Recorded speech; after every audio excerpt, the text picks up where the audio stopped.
Di dalam tenda, tidak hanya ada Bing Yun, tetapi juga Ji Yao. Melihat bagian dalam tenda, Yang Kai tiba-tiba menyadari bahwa ini seharusnya tenda Ji Yao. Ji Yao memegang posisi tinggi di tentara Bing Chen, jadi tentu saja dia memiliki hak untuk memiliki ruang pribadi. Namun, dia tidak tahu mengapa Bing Yun akan menemuinya di sini. Salam, senior, Yang Kai mengumpulkan pikirannya dan membungkuk. Di belakangnya, Suyan membungkuk. Murid menyapa guru terhormat. Bing Yun tersenyum dan mengangkat tangannya. Berdiri, kami bukan orang luar. Tidak perlu terlalu sopan. Yang Kai menegakkan tubuhnya dan melirik Ji Yao, yang berdiri di belakang Bing Yun. Sebelum tertawa, sudah bertahun-tahun sejak terakhir kali kita bertemu. Sikap junior Sister Yao masih sama. Ji Yao menundukkan kepalanya dan membungkuk. Salam, kakak senior. Suaranya lembut dan sedikit bergetar, sehingga sulit bagi orang lain untuk memperhatikannya. Duduk dan bicara. Bing Yun menunjuk ke kursi terdekat dan berkata. Yang Kai ketakutan. Sebelum senior, junior akan berdiri. Bing Yun memelototinya dan berkata, jangan bicara tentang senior atau junior sekarang. Sekarang kita berdua adalah panglima pasukan. Kita harus berada pada pijakan yang sama. Di masa depan, di medan perang, tentara Bing Chen saya mungkin memiliki sesuatu untuk mengganggu kamu. Mengapa kamu harus begitu sopan dengan saya? Setelah mengatakan begitu banyak, Yang Kai memikirkannya sejenak sebelum memutuskan untuk tidak bersikeras dan duduk. Bing Yun tersenyum dan berkata, itu benar. Belum lagi bahwa kamu dan sekte saya selalu berada di pihak satu sama lain.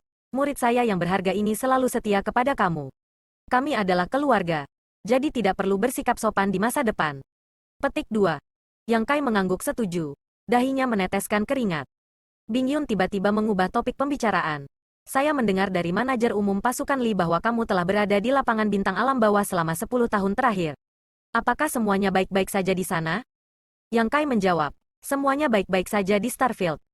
Itu bagus. Bing Yun mengangguk. Yang Kai awalnya berpikir bahwa dia secara khusus memanggilnya untuk membahas beberapa hal penting. Tetapi setelah duduk, Bing Yun tidak mengatakan apa-apa dan hanya mengobrol santai dengannya. Jadi Yang Kai secara alami menjawab pertanyaannya. Di sisi lain, Bing Yun telah menjadi komandan selama bertahun-tahun dan Yang Kai baru saja tiba. Jadi dia memiliki beberapa pertanyaan untuk diajukan padanya. Bing Yun tidak berusaha menyembunyikan apapun dan berbagi dengannya semua pengalaman yang diperolehnya dari memimpin pasukan untuk melawan ras iblis. Yang Kai merasa bahwa dia telah memperoleh banyak hal, jadi dia memperhatikannya. Sementara mereka berdua mengobrol, Suyan dan Ji Yao juga diam-diam mengirimkan suara mereka satu sama lain, sesekali mengerucutkan bibir dan tersenyum. Yang Kai tidak tahu apa yang mereka bicarakan dan tidak tahu mengapa mereka begitu bahagia. Setengah jam kemudian, ketika Bing Yun sedang minum teh, Suyan membuka mulutnya dan bertanya, Tuan yang terhormat, ketika murid ini baru saja berkultivasi, ada perasaan samar terhalang di dantiannya. Apakah sesuatu terjadi? Mendengar ini, Bing Yun menoleh dan meliriknya, menyebabkan Suyan tersipu dan menundukkan kepalanya.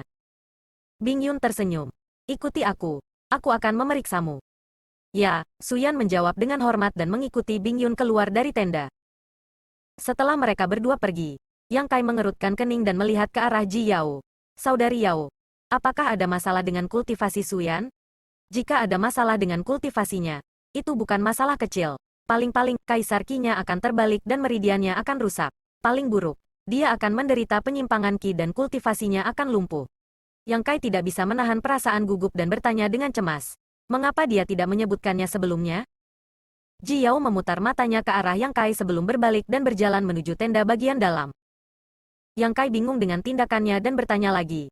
Tetapi siapa yang tahu bahwa Ji Yao masih akan mengabaikannya dan langsung meletakkan tirai manik-manik setelah memasuki tenda bagian dalam. Yang Kai cemas dan ingin keluar untuk melihat apa yang sedang terjadi. Tetapi ini terkait dengan rahasia teknik kultivasi Ice Heart Valley. Jadi dia tidak bisa bertindak gegabah. Setelah berjalan di sekitar tenda utama untuk sementara waktu, Yang Kai tiba-tiba mengangkat alisnya dan samar-samar merasa ada sesuatu yang salah. Matanya melesat ke sekeliling dan napasnya tiba-tiba menjadi berat. Berbicara secara logis, jika Suyan memiliki masalah dengan kultivasinya, dia seharusnya memberitahunya tentang hal itu. Selain itu, Bing Yun tidak perlu menghindarinya dan langsung membawa Suyan pergi. Masalah hari ini agak aneh. Memikirkan hal ini, Yang Kai datang ke pintu masuk tenda dan melihat keluar, hanya untuk melihat bahwa bagian luar tenda kosong. Para pembudidaya yang berjaga di luar tenda tidak terlihat, dan tidak ada patroli di sekitarnya. Menarik kepalanya, Yang Kai mengendus dan melihat sekeliling dengan perasaan bersalah sebelum berjalan ke tirai manik-manik tenda bagian dalam dengan tangan di belakang punggungnya dan batuk ringan. Saudari muda Yao. Tidak ada tanggapan dari tenda bagian dalam. Tetapi Yang Kai dapat dengan jelas mendengar napas Ji Yao menjadi lebih cepat. Bolehkah saya masuk? Yang Kai bertanya lagi. Masih tidak ada respon dari dalam rumah. Setelah waktu yang lama, suara rendah Ji Yao terdengar. Siapa yang mencoba menghentikanmu? Suaranya lembut dan sedikit kesal. Yang Kai menyeringai ketika dia mengangkat tirai manik-manik dan melangkah ke tenda. Ini seharusnya menjadi tempat peristirahatan Ji Yao, tetapi tidak didekorasi dengan cara apapun oleh wanita biasa. Murid-murid lembah hati es lebih acuh tak acuh dan tidak terlalu tertarik dengan fasilitas tempat tinggal. Jadi tenda bagian dalam Ji Yao didekorasi dengan jelas. Hanya tirai merah muda yang tergantung di atas tempat tidurnya, menambah warna pada ruang kecil ini. Pada saat ini, Ji Yao sedang duduk di tepi tempat tidur, menghadap Yang Kai dengan kepala menunduk seperti patung. Cahaya lilin berkedip-kedip, menyinari wajahnya yang pucat. Yang Kai menggosok tangannya dan berjalan maju dengan langkah ringan. Seolah-olah dia adalah seorang lelaki tua desa yang menyelinap ke rumah janda di malam hari. Datang ke sisi Ji Yao, dia duduk dan mengulurkan tangannya untuk meraih tubuh lembutnya. Ji Yao memutar tubuhnya dan berbalik, meninggalkannya kembali padanya. Yang Kai terkekeh dan mengulurkan tangan untuk meraih bahunya. Ada apa? Apakah kamu marah? Katakan padaku, siapa yang memprovokasimu? Ji Yao menghela nafas dan berkata dengan lembut. Aku terlalu malu untuk menghadapi siapapun. Apa sebabnya? Yang Kai bingung dengan kata-katanya. Mengapa kamu tidak memiliki wajah untuk melihat siapapun? Ji Yao menghela nafas lagi dan berbalik untuk melihat ke mata Yang Kai. Bertanya tanpa daya. Menurut kamu, mengapa Tuan yang terhormat memanggil kamu ke sini untuk melihat kamu di tenda saya?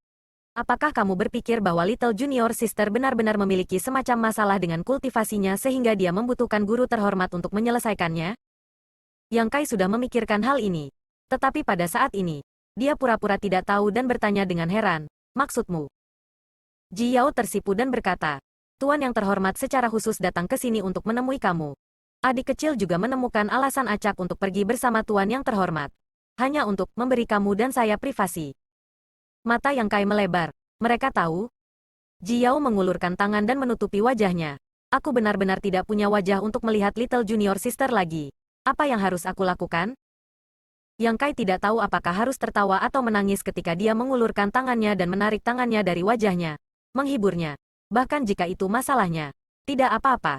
Karena senior Bing Yun dan Su Yan tahu tentang ini, kita tidak perlu merahasiakannya lagi. Tidak, Ji Yao menggelengkan kepalanya. Rambutnya berkibar tertiup angin. Jika Little Junior Sister bukan Little Junior Sister, tidak apa-apa. Tapi dia Little Junior Sister. Jika berita ini menyebar, bagaimana mungkin aku, sebagai kakak seniornya, merebut suaminya? Lalu apa yang harus kita lakukan? Mereka sudah tahu. Ji Yao menggigit bibir merahnya saat ekspresi ragu melintas di matanya. Setelah beberapa saat, dia menatap Yang Kai dan berkata dengan getir. Jangan bertemu secara pribadi lagi. Ini terakhir kalinya. Yang Kai berkedip. Tetapi sebelum dia bisa mengatakan apa-apa, Ji Yao sudah membungkuk dan menempelkan bibirnya yang dingin ke bibirnya. Seperti capung yang menyentuh air. Sebelum Yang Kai bisa merasakan kelembutan yang dingin, Ji Yao sudah berdiri dan berkata dengan suara gemetar, pergi. Bagaimana Yang Kai bisa pergi? Menjangkau. Dia menarik Ji Yao ke pelukannya dan, sementara dia masih menangis ketakutan, dia menundukkan kepalanya dan menekannya.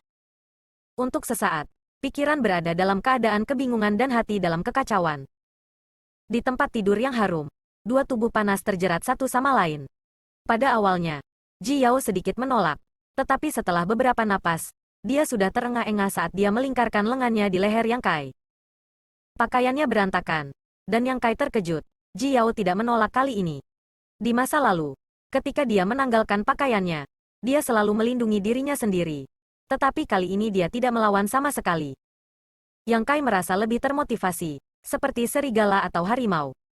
Saat dia sedang sibuk, Yang Kai tiba-tiba berhenti. Matanya melebar saat dia mengulurkan tangan dan meraih selimut di dekatnya untuk menutupi pakaian acak-acakan Ji Yao sebelum berbalik untuk melihat. Terengah-engah. Wajah Ji Yao memerah saat dia tersentak. Apa? Begitu dia selesai berbicara, dia menyadari ada sesuatu yang salah. Sepertinya ada orang tambahan di ruangan ini. Memikirkan kembali dengan hati-hati, memang ada jejak fluktuasi energi yang tidak biasa. Terkejut, Ji Yao menoleh dan melihat sosok Anggun berdiri di samping tempat tidur. Pemilik sosok ini mengangkat tirai merah muda dengan satu tangan dan menatap ke depan dengan kaget. Orang yang baru saja tiba sepertinya tidak menyangka akan melihat pemandangan ini dan tertegun sejenak. Yu Rumeng, Jiao mengerutkan kening, segera mengenali identitas orang ini. Pada saat yang sama, dia juga tahu bagaimana dia muncul di sini. Dia pasti telah mengaktifkan Space Spirit Beat yang terhubung ke Yang Kai untuk muncul di sini. Kelopak mata Yang Kai berkedut saat dia tertawa. Rumeng, kenapa kamu di sini? Tidak ada yang lebih canggung dari ini. Yang Kai setengah berbaring di atas Jiao. Tidak tahu apakah dia harus berdiri atau tidak. Bahkan wanita yang dekat dengannya pun akan merasa malu jika terekspos. Aku baru saja datang untuk menemuimu. Yu Rumeng melanjutkan. Aku hanya merasa kamu ada di dekatnya. Dengan teknik segel jantung, dia sudah memperhatikan Yang Kai ketika dia tiba di medan perang domain barat. Tetapi tidak nyaman baginya untuk bergerak di siang hari. Selain itu, Yang Kai baru saja tiba. Jadi dia pasti memiliki banyak pekerjaan yang harus dilakukan. Jadi dia ingin menemukannya di malam hari. Tetapi setelah mengaktifkan Space Spirit Beat, dia tiba-tiba muncul di kamar wanita. Setelah dia selesai berbicara, Yu Rumeng tiba-tiba menyadari bahwa dialah yang seharusnya panik, bukan sebaliknya. Dia mencibir. Ini benar-benar mengejutkan, haha. Jika yang berbaring di tempat tidur dengan Yang Kai adalah Suyan, Xian Ningchang, atau wanita lain yang Yu Rumeng tahu, dia tidak akan terkejut. Tetapi yang berbaring di bawah Yang Kai adalah Jiao. Yu Rumeng mengenal Jiao dan tidak asing dengannya.